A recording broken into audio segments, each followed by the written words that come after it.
Good morning, friends. When thinking about reactions, one of the things that I've learned is that sometimes what those negative experiences are for us end up being something that is almost like an infection. So, for example, when I was young, I broke a vase. There's a lot of lore around how that happened, but I broke a vase and it went into my hand, into the side of my hand here. And at some point, my injury was discovered. I was taken to the hospital. Stitches were put in. The glass was taken out, and my hand healed eventually. Now, if that had happened, and I acted like nothing was wrong, and I acted like it didn't hurt, and we just left it there, and it got all kinds of gross and infected and things like that, then probably any time that someone rubbed up against it or something rubbed up against it, I would have had a big reaction. And eventually probably gotten my hand amputated. But the thing is that's the way emotional pain is for us. So for example, if someone hurts our feelings at school, maybe a kid's not very nice to us, maybe our friend decides to stop being our friend, and it hurts. And for various reasons, we learn to not show it or to not have someone heal it, or maybe we don't have someone,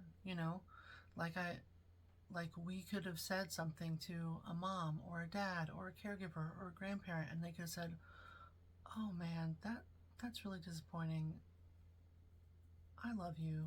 I hope you know that's not about you. And maybe it is. Maybe we give them feedback and say, well, but the reality is, in those moments are not the time to teach and correct, because it just makes them feel like it's their fault. And so, or our fault, depending on our experience. And so being able to say, yeah, let me take out that piece of glass. Let me heal it. Let me put some antiseptic on it, or cleanse it, or cover it with a bandage. And then it heals well.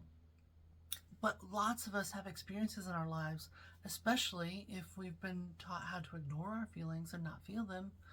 A lot of us have several little pieces that were injured and were hurt, and then we have these massive reactions as adults, and we don't know why, and we just think we have an anger problem or a depression issue, because any reaction of rubbing up against those painful things can be different. For some people, it's a relapse into an addictive behavior or substance. For other people, it's a depressive episode. For other people, it's an angry outburst. Whatever that looks like, the reaction that's big doesn't necessarily have to be something that's obvious. So paying attention to it for ourselves. So what that means is, my job is to go in and ask myself questions when I get really big reactions. Why am I having such a big feeling? When was the first time I remember feeling that feeling? And doing a little bit of, oh, well, that totally makes sense. I had a kid once that I worked with, and he had some anxiety and maybe a little bit of a learning disability. And he was reading in class one day, and in the back of the class were some kids, and they were goofing off and laughing. Now, we don't know if they were goofing off and laughing about something else, or laughing at him who was stumbling over his words. But he definitely walked away from that class feeling like the kids were laughing at him. And he was hearing messages from them through their behavior like, you're stupid, you're not smart, you're not important, you're not the same as us, you don't belong with us. And those injuries were really starting to show up in his interactions with his peers at school. I've met adults who have very similar injuries from their childhood, and so if I say, hey, could you read this section in this book? Nope, not a chance, because that third grade version of themselves can't, or is scared even. They can, but it's terrifying to be that vulnerable when they have seen an outcome and it wasn't good for them. And so beginning to pay attention and be curious about those reactions allows us to be aware and tune in and say, oh, I wonder if I have an infection there that I haven't healed, that maybe I left it and didn't attend to it. Or maybe someone else left it and didn't attend to it. Or I didn't know because there were other bigger things happening. So being able to begin to pay attention to, like, what do your big reactions tell you? What are you willing to do to be curious about those so that then you can have better outcomes? There's many times in my life, young and now, less so now, where I have big reactions and I have to check them. I have to pay attention and be like, oh, why are my eyes watering up? That's my default, is my eyes water. I'm not likely to blow up and be mean, but I am likely to shut down and be mean to myself. And so being able to say, well, why are my eyes watering? Oh, yeah, I'm planning this party, and there was a time that I had a party and nobody showed up, and that really was scary. And so I'm a little bit nervous that that's going to happen again. But that doesn't have to dictate what I do now. And so paying attention to, what do my big reactions tell me?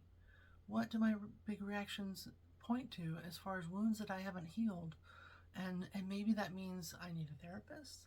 Maybe that means I need to journal about it. Maybe that means I need to go back and accept those feelings that I didn't accept those years ago because I couldn't or didn't know how.